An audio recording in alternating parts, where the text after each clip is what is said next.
Hey, Morgan. Are we scared or scary this week? We're scared. We're terrified. I'm shivering already. What are we scared of this week? We are scared of your top employees being difficult to manage when your best is a beast. We've all encountered this in the past, and it's very challenging to operate around toxic employees. And we want to talk about how do you deal with toxic employees when you have them? How can you avoid them to begin with? And talk a little bit about what the impact of toxic employees are on the rest of the organization. That is scary, I think. Yeah. Yeah. So I do feel scared already.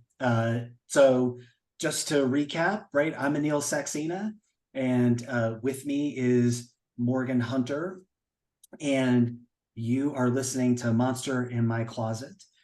So let's dive in to talk about when your best is a beast.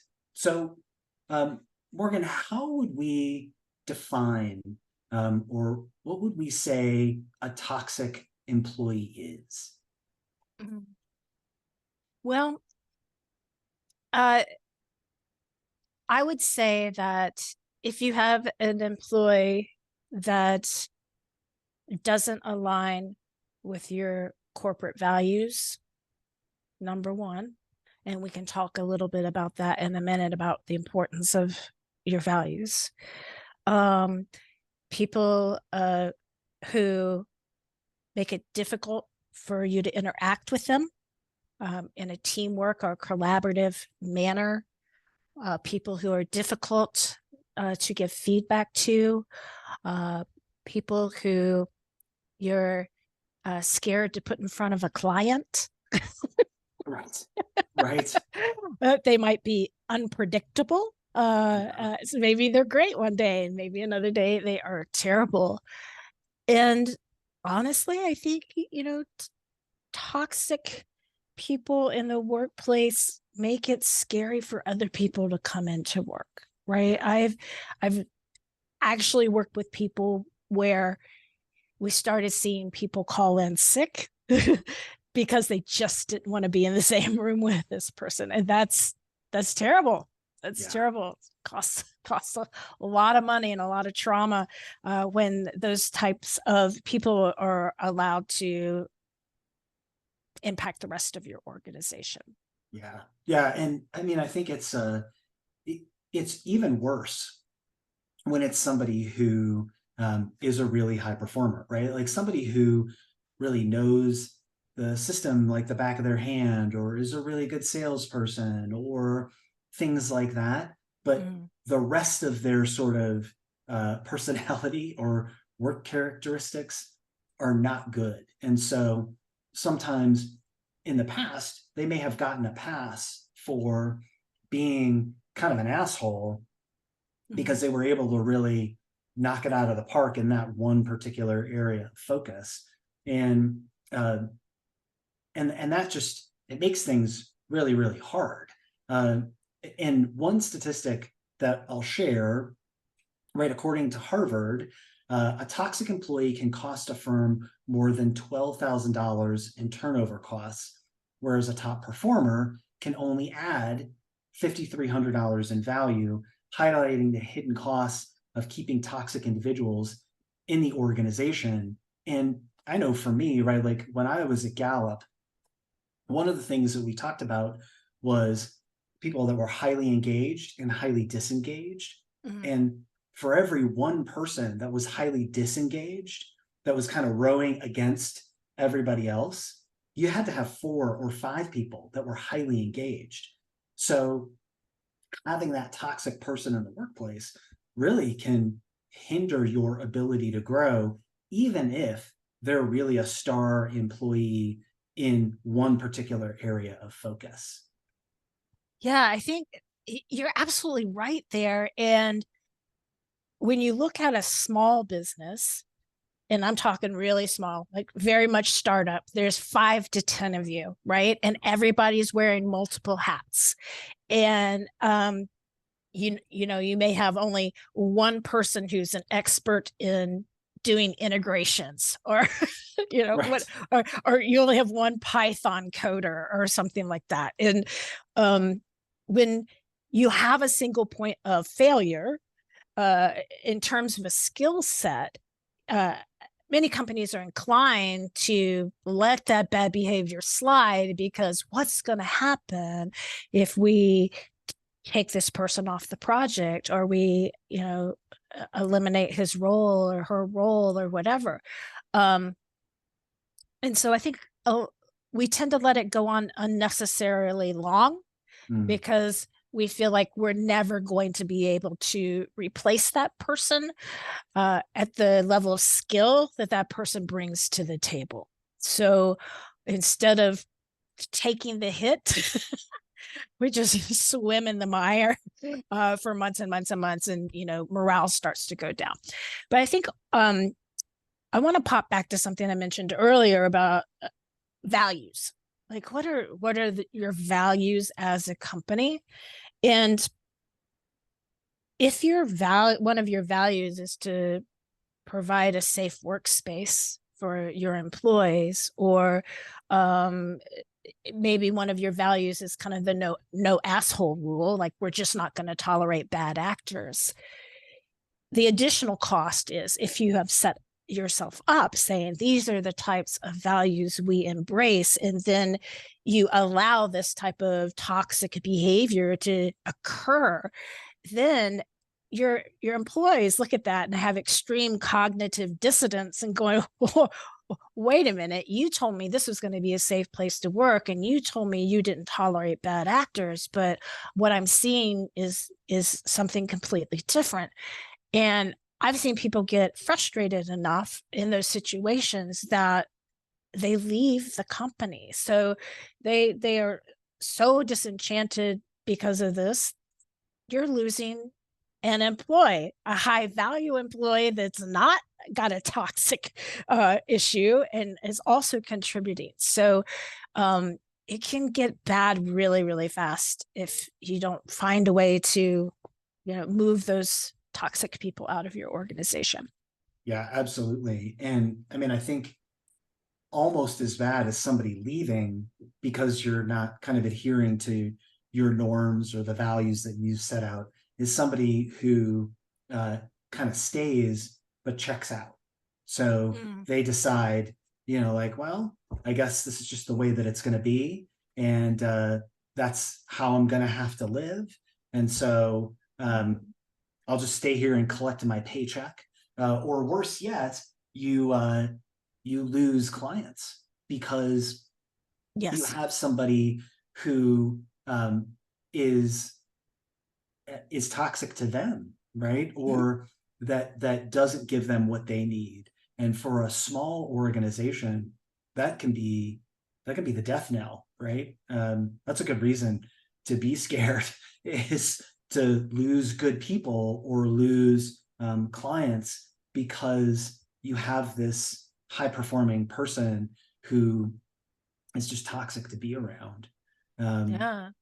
So Yeah, so and everyone will know. I mean, yeah. everyone will know who the person is. We're not talking about subtle toxicity. This is the person that everyone votes most likely to go postal in your organization. Like it's really clear that it's the person.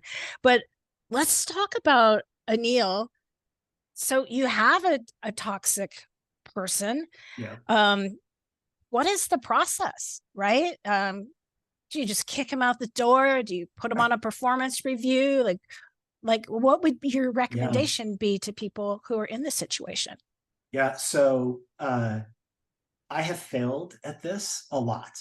So I have a lot of experience in knowing what not to do.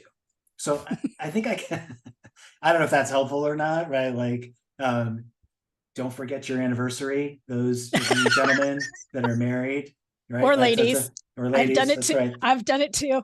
That's right. Right. Don't forget. So the key to good marriage, right? So when you're talking about toxic employees. So you mentioned values earlier, and I think one of the first things to do is to kind of set the tone within the organization that you're just not going to allow that kind of that kind of activity, those kinds of conversations, right? You set that up when you're hiring, when you're onboarding, when you're giving performance feedback, all those kinds of things. I think that that's sort of a baseline, but oftentimes you have those conversations, you set those tones, and it still happens. Yeah. So to me, it feels like there's kind of three things that you want to do. So the first is you want to confront it early. So if I have someone who shows some toxicity or makes people flinch when they come into the meeting room, like everybody doesn't want to be there or doesn't want to work with them, you have that conversation early and you let them know, like, this thing that you did, because you got to be specific about the action that you want to point out. This thing that you did, that doesn't work. And here's how I would want you to show up the next time, and, make sure that you're following up. So I think that's one thing, is kind of get it early. The second thing is that you want to make sure that there are rewards and consequences for actions. So when somebody does something that represents your values, you want to reward them, right? Not with a cookie, although cookies are nice, or ice cream, right? That's not, but you want to, like, say something or acknowledge in public that this is that thing that they did, that was awesome, and it represented our values like this. Or you want to let people know that, hey, that didn't represent our values. Now, don't do that in public, right? That's not something that you should do over the PA system, right? No. Neil fucked up again, and this is why he sucks. So don't do that, as funny as that may be. So I think that's the second thing, right? Like, make sure that you're rewarding and providing consequences for actions that either support or don't support your values.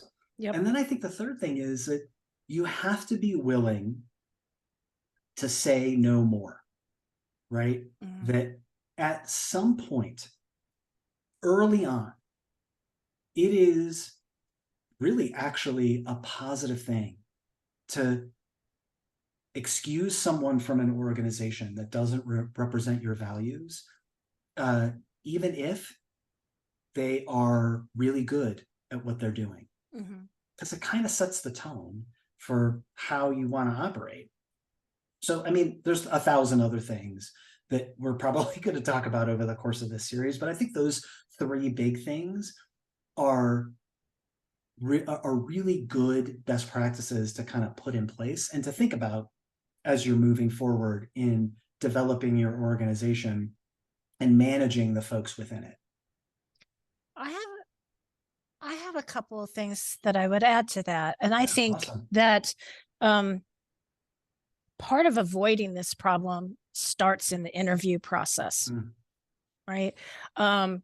Being very clear to the candidate about how you want people to show up, right? What your values are, and whatever mechanisms you have in place to maintain those values.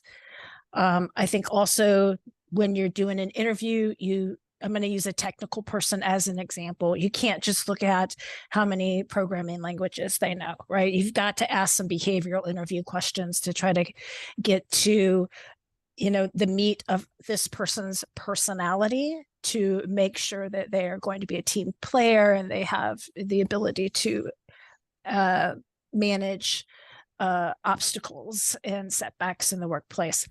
Then once the individual is on board, and I did this at my previous company in Treyas, we had a weekly town hall meeting every week. And at the top of that meeting, we talked about our values. And you may be thinking, oh my God, that's a lot of talking about values. But we had a list of like 20 values that, hey, this is how we're going to roll. And every week we would talk about 2 of them. Yeah. So here's the values. And we would talk about what that looked like in the workplace. Right. So if we value feedback, what does that look like? That means I have permission to give you feedback and that you're going to be receptive to feedback, and you know that it's coming from a good place and you're going to like be open to hearing it, right? So we would not only just talk about the values, but what that behavior looked like. Right. And we just roll through year after year after year, right? And then just to piggyback on your earlier comment, say, hey, you know, that doesn't align to our values, and getting in there really quickly and being clear how many chances at bat they're going to get. Yeah. Yeah. I love that, right? Like that whole notion of really kind of setting the tone on a regular basis, like bringing that up is really smart, because you're kind of telling everybody that this is our expectation of you. And it gives some ownership to people to and be able. And everybody had permission to hold each other accountable. So it wasn't just the leadership team that would go in and say, you're not adhering to our values. Like we made it so that everyone had permission. So like, hey, Anil, like what you did in that meeting, that didn't set well. Yeah, that doesn't work for me. Right. So everybody was holding each other accountable. It wasn't just on the backs of the leadership team to make it a great place to work. Yeah. No, I think that's super smart. And I mean, I know like as a leader, and I'm sure you've had this happen as well, Morgan, that, you know, early on in the relationship, I think it's a really good idea when somebody is showing symptoms of toxic behavior, that you're really clear about like what's okay and what's not okay. And that like you're just not going to tolerate that kind of behavior, and that you have you have an expectation of how people are going to show up. And I mean that's your, as a leader, that's your job, right? Is to be like the keeper of the culture. Yeah. So, and I think too, when you give that feedback, you have to be clear about what you're willing to do. Meaning, like, I am so passionate about what I'm telling you right now. If you don't do it, I will fire you, right? I mean, you don't have to use those words, but it should be clear to the person receiving the feedback what the ultimate consequence of not changing their behavior is. Because otherwise it's just like, I'll just be a little less of a jerk next time, right? It gets to be very gray, and those conversations should be very black and white. Yeah, 100% agree with you. And I think, especially when you have an employee that is in a really visible position or is playing a really critical role on the team, and as a small organization, that's everybody. Yeah. So, right. So I think you have to be very clear about what you're willing to and what you're not willing to put up with. So when you think about that, that person who could be high functioning in a particular role, but is kind of toxic in other places, when do you think it's like the right time to say, it's time for us to part ways? Well, I have a few tools in my tool belt. I use, the feedback that we just discussed, being clear on expectations. I also try to get to the bottom of why the behavior is occurring. Sometimes people have a crap day, or like their parent just died, or they're ill. They just found out they had cancer. Like there's a lot of things that can put people in a very dark place, and that may come to work with them. So part of my process is to understand, do they have all the support they need Mm, to be successful in their role? And I would bring to the table in that conversation any resources that the company provides, right? We have a lovely employee assistance plan. Did you know that you can blah, blah, blah? You don't have to diagnose them. I recommend you don't, but just remind them, like, here are the services that are available to you as an employee if you need to take advantage of them, right? And don't make them go look for it. Like, I'd literally give them the link to sign up. Like, here it is. You take it or yeah, leave it. But I want to remind you that these resources are available. yeah, And then I look at kind of a willingness to change. Like, when I talk to this person, are they like, I don't even understand why you're giving me this feedback. I rule. Or, if they're like, oh man, I'm sorry, I want to make this better. I want to change, even if they have an initial strong negative reaction to the feedback, because I'm one of those people give me feedback and I'm like, fuck you, right? But then I go home and I sleep on it and I'm like, okay, yeah, that was valid. So so then I come back to the table, I'm like, okay, I'm ready to listen, I'm ready to engage as an employee. So I kind of try to assess, do they want to change? And right. if they don't want to change and they don't want to take advantage of the tools and resources made available to them, then I think that's something that you can ascertain pretty quickly. And again, being very upfront, it's like, hey, we've discussed what the target is for the behavior and what we're expecting to see, and it looks like you're not willing to do the work. Yeah, I might not phrase it that way, but we're not able to get the way you show up aligned to the way we want you to show up in terms of our values, and you know we need to exit you. Let us know what we can do to help you on the way, right? yeah. I love that. It's that whole notion of ruthless compassion, right? Mm-hmm. Like, you're going to give them all the tools, techniques, and methods to kind of see what they need to see and be able to get help where they need to Yeah. get help. It's a very Yep. human approach. Um, so that's that compassionate part, but it's ruthless in that, at some point as an adult, you need to own and do something about it.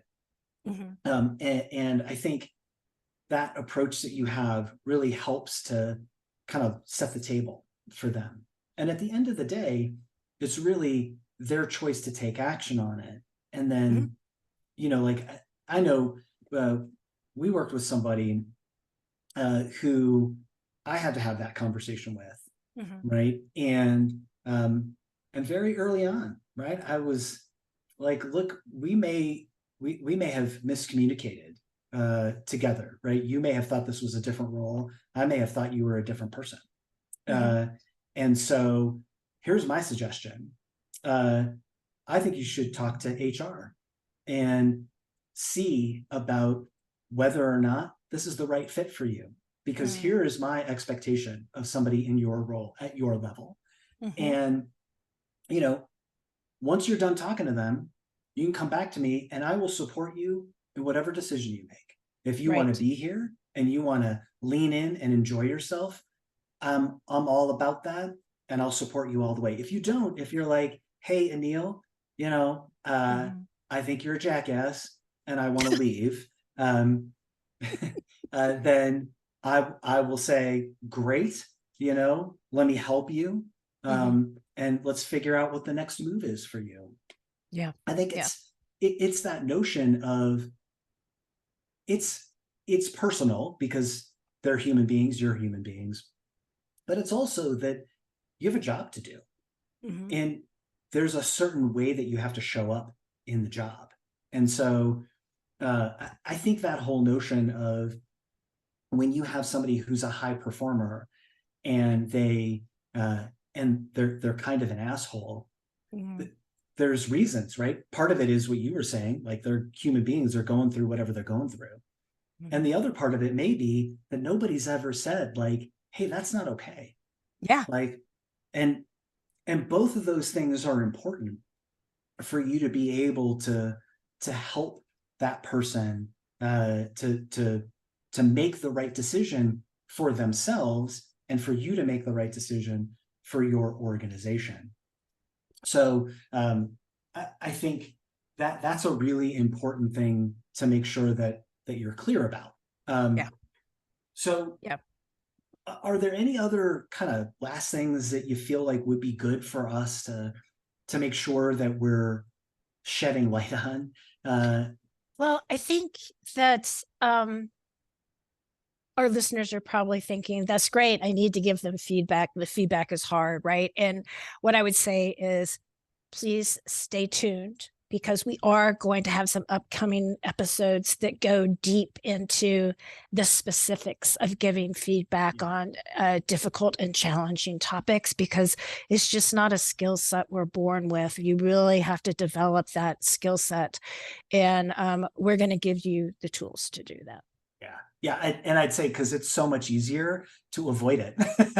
That's my one of my personal favorites, is avoiding tough conversations and watching TV instead, because Yes. why not? Right. So we've covered a lot today in really identifying what is a toxic employee, especially that's somebody that's high performing, and what are the things that you really need to lean in on. And I would say that, you want to start with knowing what you will and what you won't take in an organization, and Yep. setting those values, and really making sure that those are foundational, because that'll give you something as a basis to give feedback on. So Yeah. cool. Well, I don't know about you, Morgan, but I feel a lot less scared about my best being a beast. How do you feel? I feel less scared, but I love everyone that works with me right now. So I Right? think I'd be more scared if I had to have that conversation, because it's just never easy. It's always hard. So yeah. Hopefully, we'll be giving our listeners the tools they need to get through these difficult times. Right on. All right, everybody. Thanks a lot for listening, and we'll see you next time on Monster in My Closet.